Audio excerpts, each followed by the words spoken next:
That was quite an introduction. I think I remember doing some of that stuff. I need to find out who wrote that.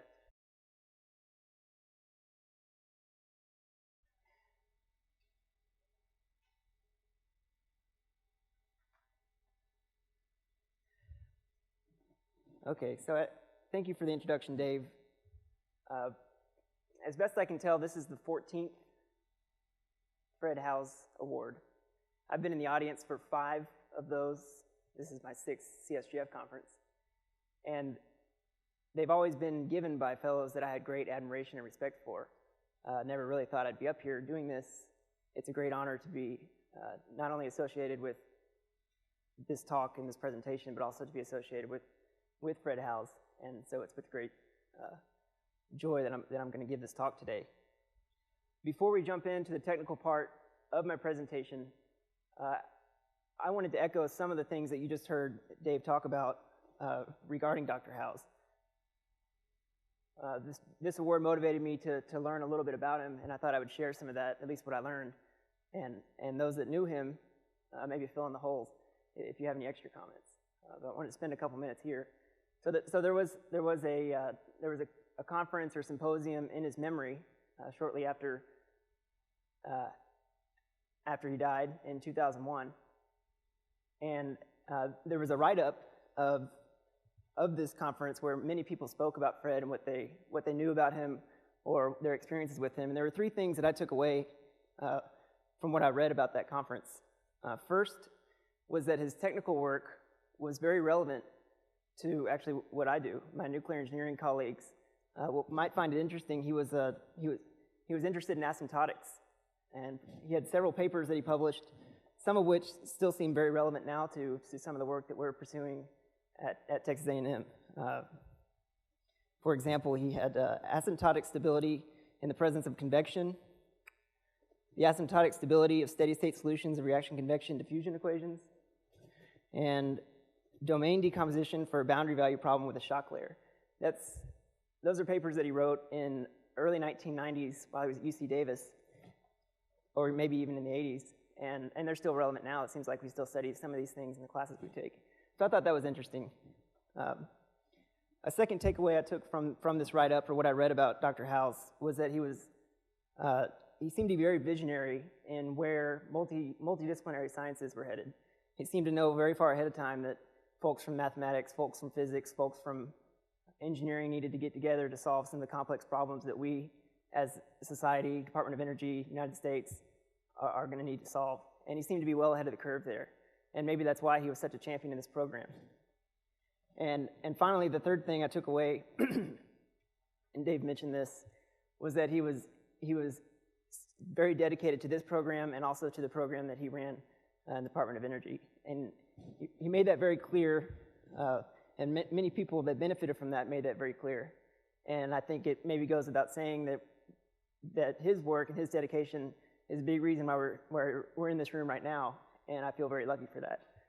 So all of that being said, it's a great honor to be associated with this award moving forward. So with that background, I'd like to jump into the technical portion of the talk. The title is something similar to what my dissertation topic was: parametric uncertainty quantification and reactor depletion calculations. And I think what I want to communicate during the talk today is that my work led to many different facets of computational science. Many of those doors were opened by this program, and many of the areas of research that I pursued probably would not have happened if I just had maybe more traditional degree plan with an advisor at a university.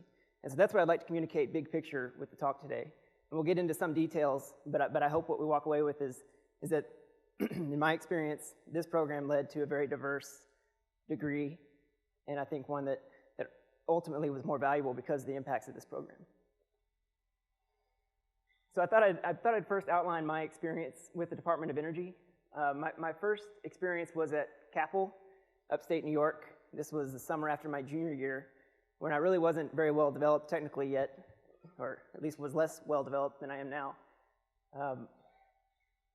And I think what I learned during this internship more than anything was that it was important maybe to go to graduate school to do the kind of work I was interested in. And so from there, I thought, okay, well, I'm interested in computational sciences. Let's see where this takes me. The next summer, I went to Sandia National Lab. This was the same summer as my first CSGF conference, so the summer after my senior year. And this is when I got exposed to applied mathematics and uncertainty quantification. Up till this point, I had very traditional nuclear engineering degree kind of classes. And so I started to think, yeah, I'm interested in this applied mathematics, this multidisciplinary kind of focus. And that's when I got involved with the CSGF program. I had 2 practicums as a CSGF fellow. One was at Lawrence Livermore National Lab. This was the first one. It was diversification exercise, supposed to be different than your degree. I worked on a climate uncertainty quantification and climate modeling project, which was extremely interesting. I was in a statistics group, which was totally different thought process than engineering group. And the experience I had here injected a lot of new thinking into my research, or at least into what I was formulating as a PhD topic. And so this was a very valuable experience as first practicum. And then in 2011, I did a second practicum at Argonne National Lab, and it was here that I really started to zero in on a dissertation topic with an advisor there that ended up serving on my PhD committee. So I did 4 different internships at 4 different national labs, all of which kind of were ingredients in the path that I took toward my eventual dissertation topic. So my dissertation was motivated, or was part of, or was contributing to this Department of Energy CSER exascale co-design effort. CSER stands for the Center for Exascale Simulation of Advanced Reactors. It's centered at Argonne National Lab. And the goal is to think about what it will take to build and write software that will scale to exascale platforms. And so there's a hardware component, and there's software and algorithms component. And we're supposed to be formulating ideas of how can we simulate nuclear power reactors efficiently on like an exascale machine. So there's 2 physics of particular interest at the CSER Center, and of course 2 nuclear reactor simulations. First is neutron transport. What is the distribution of neutrons that are making the reactor go? And second, fluid dynamics. How do we cool the reactor? And these 2 physics, of course, are coupled. And so there's a question of how do you do multi-physics, coupled physics at an exascale. And so that's the problem that CSER is trying to address. So I had a little piece of that. I had uncertainty quantification for scalable methods for uncertainty quantification and neutron transport calculations. So I'm focusing on the transport side. I'm not focusing on the fluid side. And the question is, how can we do efficient uncertainty quantification at scale? So when I say uncertainty quantification, I mean 2 things. I mean sensitivity of some reactor quantity of interest with respect to parameters or inputs or environment variables. So it's a question of stability or sensitivity with respect to inputs. And then the second UQ task is, can we quantify error due to discretization and inexact physics? So can we quantify the error we're making when we choose a certain model, or when we discretize a problem and solve it on a computer? So for reasons that I'll talk about, we chose an adjoint-based approach, and I'll say now it's efficient in some sense for computing UQ information in high-dimensional problems, and I'll explain what that means later. We also focused on a multi-physics-friendly approach, meaning we tried to maintain some generality in what we did. And in particular to the nuclear engineering community, this error estimate, this error due to discretization and inexact physics, this adjoint-based error estimate was an original contribution to this community. And then take a step back, bigger picture, CSER Center hopes to leverage advancements, whatever that the CSER Center produces, hopes that it contributes to faster licensing evaluations for advanced reactors. So right now, the task of getting a power reactor license is expensive, it's time-consuming, and the question is, can the nuclear engineering industry kind of catch up with the rest of the industry in leveraging high-performance computing to get more reactors online? So to motivate that, why do we need higher fidelity and why do we need uncertainty quantification?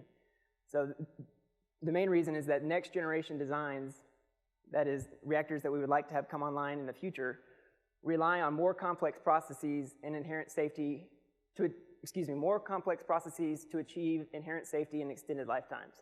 And we need advanced computing power to simulate these processes.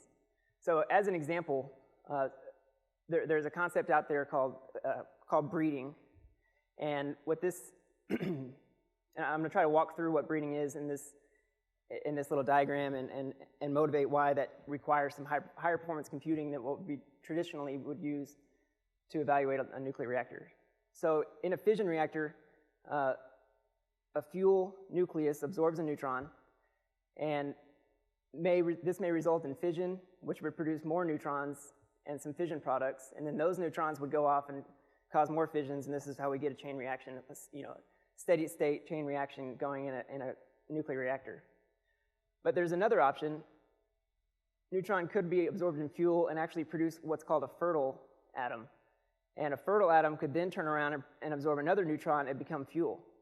So the question is, can you load a nuclear reactor with enough fuel to have steady state reaction, but also produce fuel along the way to achieve a longer lifetime?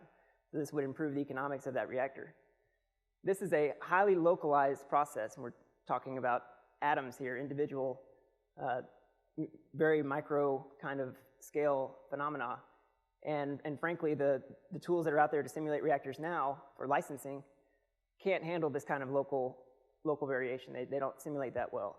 So this is one example of the kind of physics we'd like to simulate, maybe on advanced computers, maybe at the exascale, in order to license nuclear reactors.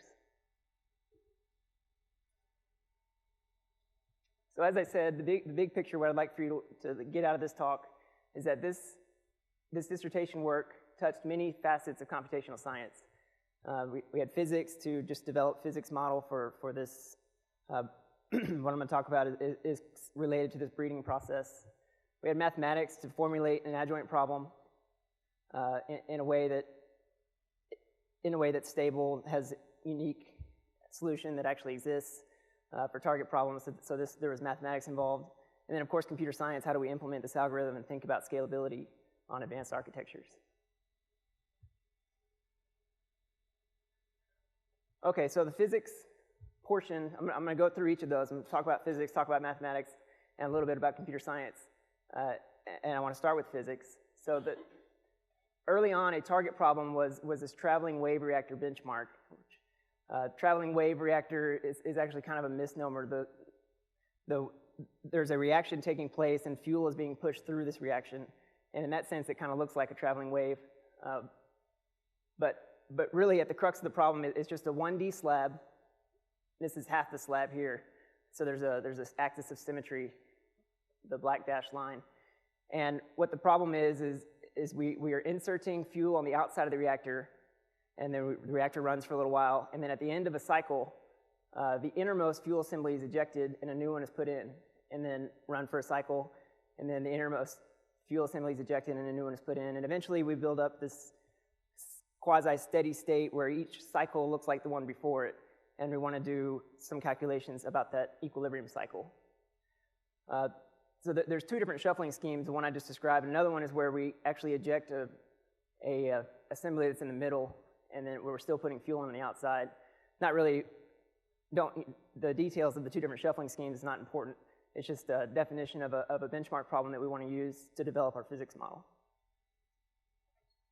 So here's some example results from the benchmark. These are not my results, these are benchmark results. Unfortunately, I've flipped the geometry around, so now this is the reactor midplane, and then this is the outside here. And this is showing the neutron flux as a function of space, and this is showing the burn-up of the fuel as a function of space. So as you might imagine, the neutron flux is highest near the middle of the reactor, where there's less leakage going on. And the red curve is the end of cycle flux, and the blue curve is the beginning of cycle flux. So as the fuel burns, the flux goes down in the middle and actually goes up a little bit out here on the periphery. And so it's those dynamics that we're trying to simulate with this in this traveling wave reactor benchmark problem. Okay, so here are the physics. These are the equations we want to solve. The physics model has two equations: a time-dependent material balance equation, which we call the Bateman equations, and it's just the change in atom density, which is this capital N, is equal to some operator times the current atom densities. the Bateman operator depends on psi, which is the neutron flux. So as the neutron flux changes, so does the neutron, excuse me, as the neutron flux changes, maybe more neutrons are absorbed or leak or are causing changes in materials. And so, of course, the Bateman operator depends on the flux. The flux equation is just a transport equation. We're modeling it as a steady state equation that's just an algebraic constraint on psi, which is a neutron flux. So the transport equation consists of an advection term, a total absorption term, and then a scattering, a fission source, and maybe a fixed source also. So these are the equations we want to solve. There's an equation that models the atom densities in the reactor, and then there's an equation that's keeping track of what the flux shape and magnitude is doing. So this is a system of, it's nonlinear, it's actually bilinear. Nonlinear in the sense that the one unknown n is multiplying another unknown psi. So we call it nonlinear system of differential algebraic equations, meaning that there's a differential equation and also an algebraic constraint. So these are the physics we're trying to model. This is an example of maybe what that Bateman, that B operator is doing. So for this benchmark problem, we chose to model these nuclides. So for example, there's a set of uranium nuclides we're going to model, a set of neptunium we're going to model, and plutonium, and then on down the chain. So in our physics, we're trying to keep track of how, when absorptions or fissions or decays are happening, how the different nuclides are turning from one nuclide to another. And that's what causes the dynamics of the traveling wave problem. So these are our benchmark results. I'm not here to say that we got great answer on the benchmark problem. We're making a number of approximations where we're just trying to get through the problem kind of quickly. We're not. So the point here is that these are our results, these are the benchmark results, and we're in the right ballpark. So that's all I'm trying to show here. We were never chasing.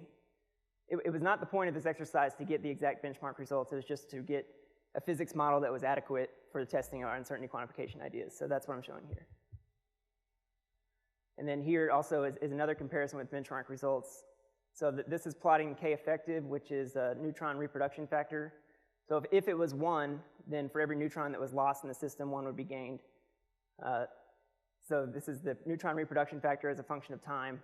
And for the two different shuffling schemes, one is blue and one is red, K effective is increasing over the course of the cycle, meaning that more reactivity is being put into the system than taken out. But anyways, again, the point here is that the physics model we're using is adequate. So this was something that we implemented in a code, and we're getting reasonable results. And now we want to move forward with kind of the uncertainty quantification task. So that's all that there is here. Okay, so the uncertainty quantification. What is our uncertainty quantification task? Remember, it's compute what is the sensitivity to uncertain parameters, and also what are the errors due to numerical discretization and inexact physics. So the premise here is that we solve our equations that govern a nuclear reactor and compute some kind of quantity of interest, an output, some scalar output, and I call that Q. So the question is, what is the derivative of Q with respect to P, the parameters, and what is delta Q, what is the error we're making in Q when we solve a discrete equation or we choose a set of physics that's making some approximations. So these are the uncertainty quantification tasks we're after. And again, we're targeting large systems, meaning we have many unknowns, many spatial points, many angles, many state variables, lots of P's, so we have many inputs that we're interested, to which the sensitivity we are interested, many inputs to which we are interested about the sensitivity, and of course we're worried about scalability on advanced architecture. So this is the problem that I solved for my dissertation, or at least addressed for my dissertation.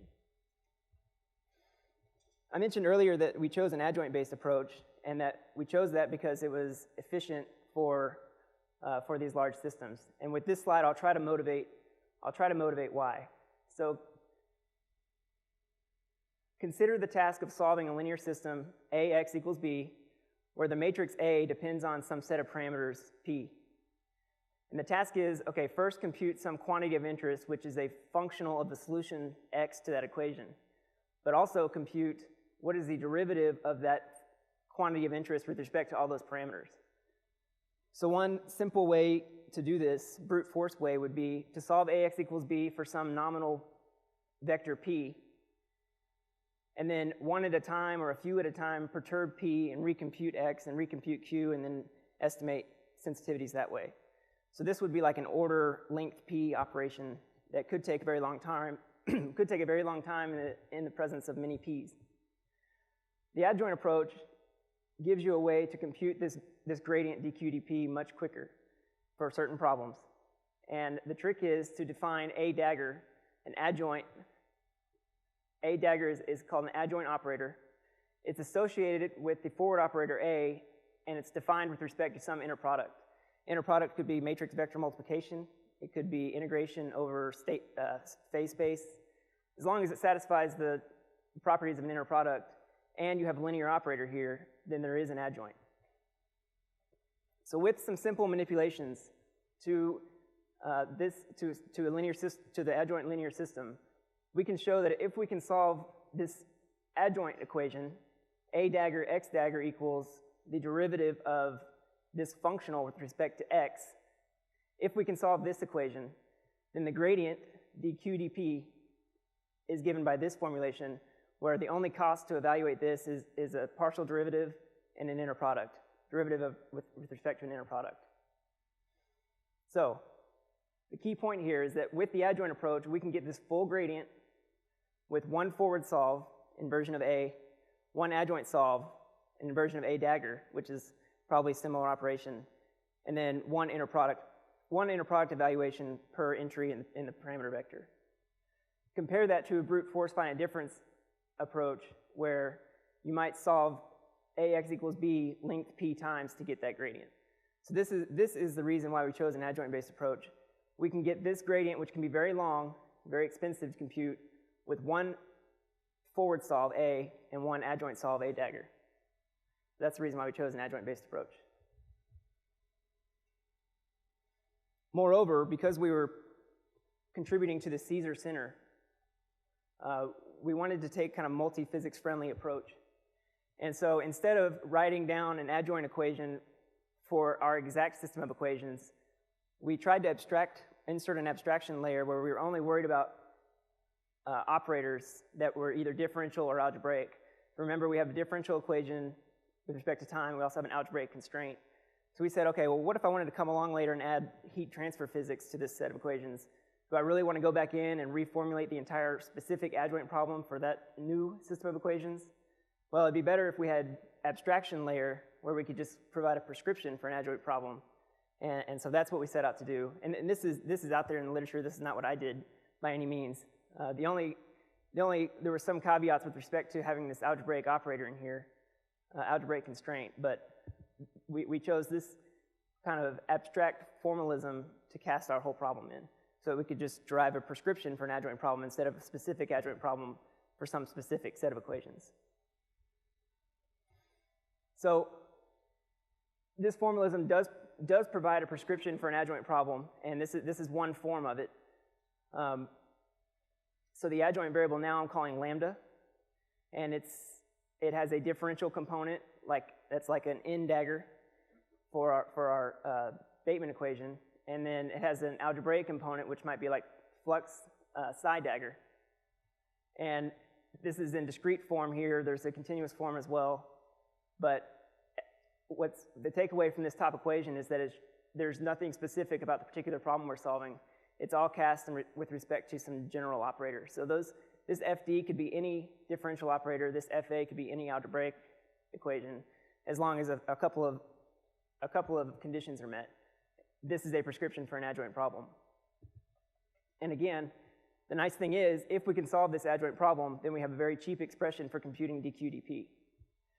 One thing to note is that, and this is almost for any adjoint problem, solving the adjoint problem in time, and it happens to be that you have to solve it backwards, requires access to the forward solution. So the forward solution can live inside this term here, which is a derivative with respect to this differential operator. And it can live over here, which is a derivative with respect to the quantity of interest. So we need access to the forward solution in order to solve the adjoint problem, and that poses some computational science questions that I'll talk about in just a moment. So bigger picture, what can we do with this gradient? Well, we can do many different UQ kinds of activities. We can do calibration. So if we have some target quantity of interest that we've maybe measured in the lab, we can calibrate P to search for the set of P's that results in a prediction that most closely matches what we measured in the lab. In a similar sense, we can do optimization, finding the best value of Q by changing P. So maybe Q is like a reactor lifetime, and we want to find the P's that cause the reactor lifetime to be the longest. So it's the optimization problem. And finally, it can be, this gradient can inform experimental design, where if we want to figure out what is the variability in Q, this might tell us which parameters are most influential in determining the range of Q that could come out of whatever the simulation is that's being performed. Okay, now we'll talk quickly about the error estimate. Again, this is an estimate of what is the error we're making when we solve a discrete problem or we solve a problem with physics that maybe have approximations in them. So truncation error is unavoidable in numerical calculations, as we all know. So the question is, can we compute a delta Q, which is like a Q true, the true quantity of interest, minus Q tilde, which is what we computed with our system. And the way we go about this is by write down the true system, the continuous problem here, and then write down our approximation, which has discretization and physics approximations in it, and recognize that when we solve the discrete problem, we're committing some kind of error, which we call R1. R1 is a local residual. It can be very difficult to estimate. For example, it's the error you make when you use a discrete time marching scheme, or if you use an approximation to a certain physics. Coming up with R1 can be expensive, but for example, if we have, we used embedded Runge-Kutta schemes to produce on-the-fly estimates of time discretization error. The finite element community is very interested in error bounds, and we can use those and feed those into an R1 to get an estimate for R1. On the physics side, we made approximations on which nuclides we tracked in our reactor calculation. So what is the error of excluding some nuclides from that calculation? We can get an R1 for that as well. So the premise here is, can you measure R1 while you're solving? Can you get an estimate for R1 while you're solving the discrete problem? So here's some details. I'm not going to go into them in great depth, but basically we sit down, we subtract F tilde from F and write an equation that the error satisfies. And it turns out that the same lambda that we computed when we solved the adjoint problem can give us an estimate for the error that we make in the discrete problem. So that's a takeaway. It was a happy coincidence for us that the adjoint variable lambda, which we've already paid the price to solve for, gives us an approximation for the error we make when we solve the discrete problem. And we can use that inside a time integral to get a delta Q. So this was, like I said, a contribution to the nuclear engineering community. It had not been done before with an algebraic component in the linear system, and it had not been shown before in any kind of adjoint-based error estimate for nuclear reactor problems. So this is one of the key contributions of my dissertation. And again, the point is we've already paid the cost to solve for the adjoint variable, so now we get this estimate for delta Q with just by integrating this equation here, which has these R1s in it. So if we get an estimate for R1, we get a delta Q for free after we've solved the adjoint problem. Discretization error is an important part of UQ because it can help determine where and if we need to do refinement in our phase space. And it helps identify physics approximations that are maybe driving the error in our numerical calculation. So, okay, and last on the mathematics points, we needed to actually prove for certain cases that our adjoint equation has a unique solution. So the main formulation of this transport equation I showed earlier with a fixed source, it's actually an eigenvalue problem that's of more interest. The eigenvalue problem looks like this, and by definition, lambda is the eigenvalue that makes this operator h minus g singular. So when we turn around and we solve the adjoint problem, we have h dagger minus g dagger, but we have a non-zero right-hand side. So we have singular operator, non-zero right-hand side, and that can pose problems numerically in an eigenvalue problem. So it's straightforward to show that there's a v dagger that satisfies this equation. So there is a v dagger that causes, that maps h dagger minus g dagger to 0. So the takeaway here is that psi dagger, which is the solution to this adjoint transport equation with the non-zero right-hand side, must not have any contamination from b dagger. And it turns out, I mean, this is established theory that's out there. So it turns out that a few conditions must be met in order to ensure that psi dagger does not have any contamination from b dagger. And those are here. Basically, there's some orthogonality properties that must be met. And then an interesting constraint on the form of the QOI. So the QOI, as it turns out, for the flux equation, the QOI cannot depend on either the flux or the magnitude. The magnitude must always appear along with the flux. Interesting caveat, certain QOIs will make it so that this equation does not have a unique solution.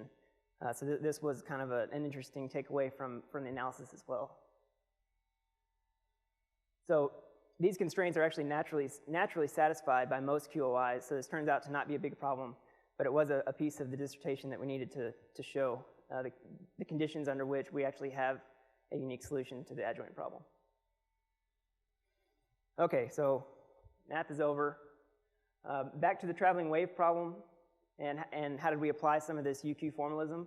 So we made up a problem. We said, okay, in this equilibrium cycle, what if we were interested in the total reaction rate in plutonium-239? So this is our QOI. It's how many collisions per second per unit volume occur in plutonium-239 everywhere in the reactor. So this is our made-up quantity of interest. This is what we're interested in. And we applied the adjoint formalism, and what I'm showing here is a sensitivity measure.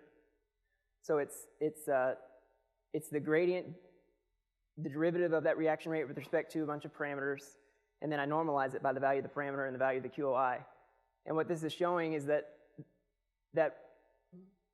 quantity of interest is sensitive to some set of parameters,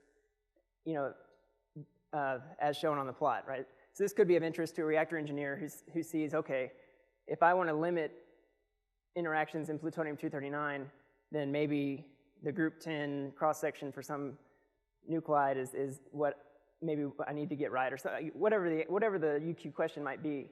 But this is the kind of information we get. This is a bunch of entries in this dq/dp vector that we got by solving just one forward equation and one adjoint equation. A lot of UQ information comes out of the adjoint solve. This is another example of some results. So what I'm showing here is a predicted QOI from the adjoint formalism versus a true QOI that I get by brute force finite difference. And all the plot is showing is that generally the QOI perturbations, as we perturb parameters that are input into the problems, can we predict what the true response is? And we do fairly well, something like 1% prediction error on average. So this is just an example of a kind of a verification exercise to make sure we're getting the right answer from the adjoint formalism.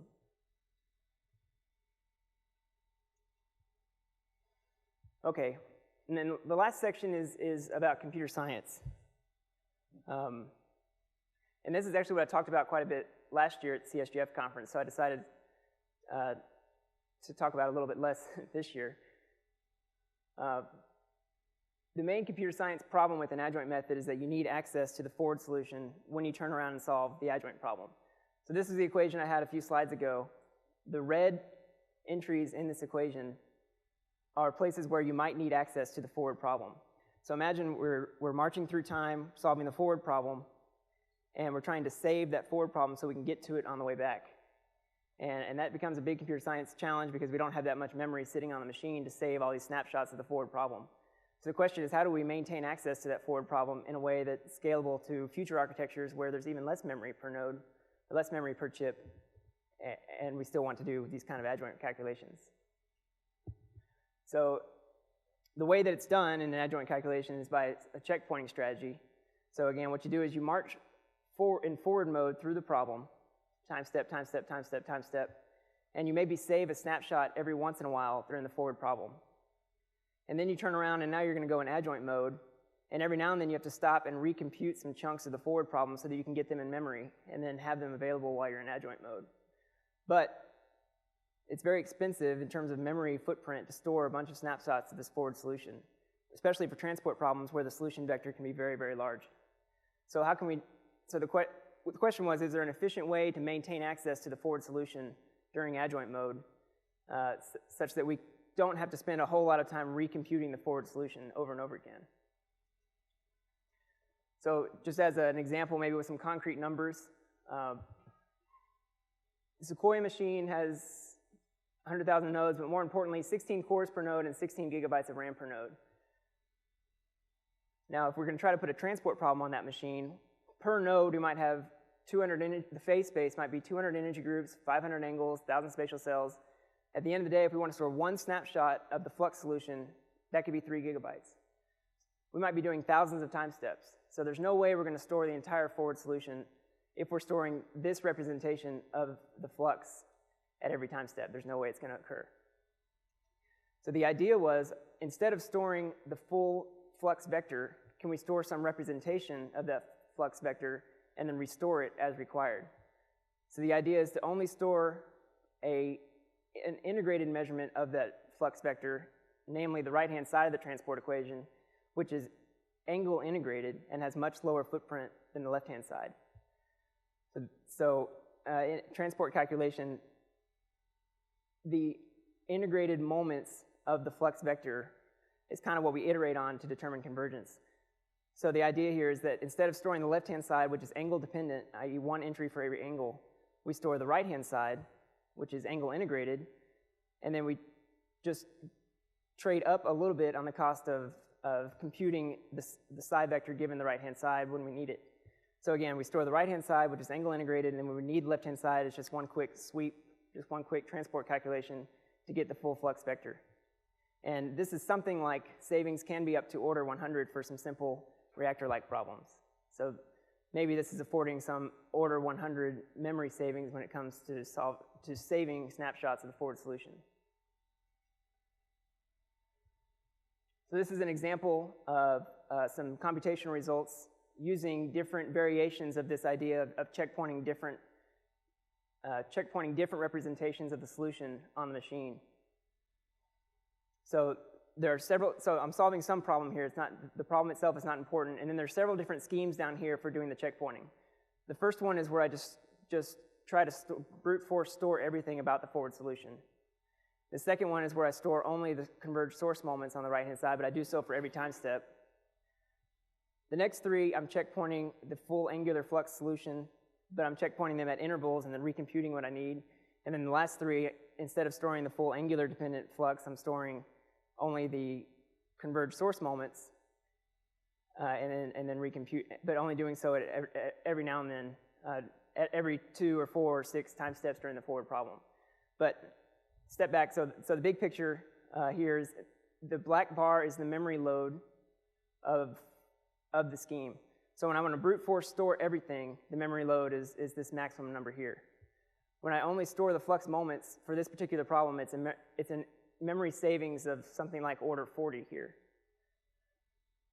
So, but at the same time, the solve time went way down because on this particular machine, the I/O cost it turned out to be a swapping problem of saving all of these, saving these giant vectors that represent the forward solution ended up costing so much that it actually affected the runtime. So not only was it a lower memory footprint, of course, it ended up being a faster solve time as well. And then we had similar results over here. I mean, the takeaway was it was more efficient to store this lower order representation of the solution rather than store the full flux vector.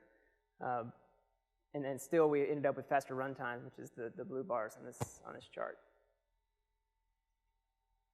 Okay, so conclusions. On the physics side, we added a forward depletion algorithm to a transport solver that had already demonstrated scalability. And so this was important for the Caesar Center in that we came up with a depletion solver that maintained the scalability of this code. But more importantly, through the CSGF program, I also had some mathematics and and computer science kinds of thoughts going on during my dissertation that made me think hard about the forward implementation, made me think hard about the formulation so that it was multi-physics friendly, it was somewhat accurate, and that it was something that could be used for real reactor calculations on maybe advanced architectures. And finally, on the computer science side, we demonstrated a method for checkpointing transport solutions that might scale well to memory-limited architectures as well. And last, I just wanted to say a few words about my thoughts on the CSGF program and what seemed to be important to me. I showed this slide to my wife, and she asked if they were going to provide the soapbox or if I had to bring my own. But there's just a couple of things I'd like to mention. I mean, by and large, I think the fellows value the practicum experience and the program of study. I also think that there's some mentality out there by a few fellows that think, well, the practicum is something I got to get through, it's going to disturb my dissertation research, and the program of study is a distraction and causes me maybe to take more classes than I have to otherwise. And in my experience, both the program of study and the practicum experience contributed directly to the quality of the research that I ended up being involved in, quality and breadth. So instead of a very traditional dissertation topic, which was focused solely on maybe physics, I got to explore other facets of computational sciences, which ended up being very important. And contrary to what some fellows might think, actually the practicum and the program of study sped up my research. I think I got done faster because I did 2 practicums and because I took more classes. Maybe that's personal opinion. I'm not saying this is a problem that's ingrained in CSGF at all. But it's really disturbing when I hear fellows say that I had to go do this practicum and they're not even going to let me pursue my own research. In my experience, it was nothing but a positive. And I hope that the new fellows and fellows that have yet to engage in their practicum embrace the opportunity because it's very valuable. A second takeaway, the independence to choose the direction of research. So I spent 2 semesters studying something not related to my dissertation at all. Something that turned out to be totally bogus. It was a really bad idea. Submitted to a conference, but I think the reviewers only spoke Spanish, and I maybe had pretty pictures in the paper, and that's why I got accepted. But it was okay because I had independence in that I was funded by this organization, and I got to pursue something that I thought was a good idea at the time, and that was very valuable. And maybe students that don't have fellowship like this wouldn't have that opportunity. And that was something that turned out to be very valuable as well. And finally, just like Dr. Howes and the people that are here now, there's so much passion in the administration of this program. Programs that they put on, the effort that goes into putting on this conference, the effort that goes into the Communicate Your Science program. I would encourage new fellows to participate in those opportunities that this fellowship provides and do so with enthusiasm. I submitted a couple of essays to the essay contest, and I think it's very valuable. The people that champion this program work very hard to make it successful, and I would hope that the fellows put back in the same effort. And I'm not saying they don't, but for the new fellows especially, I would encourage you to participate in everything that this fellowship provides because it opened just about every door that I walked through the last 4 years, and I couldn't be more thankful for the program. So that's it. That's my talk. Thanks for paying attention, and I'd love to answer some questions if you have them.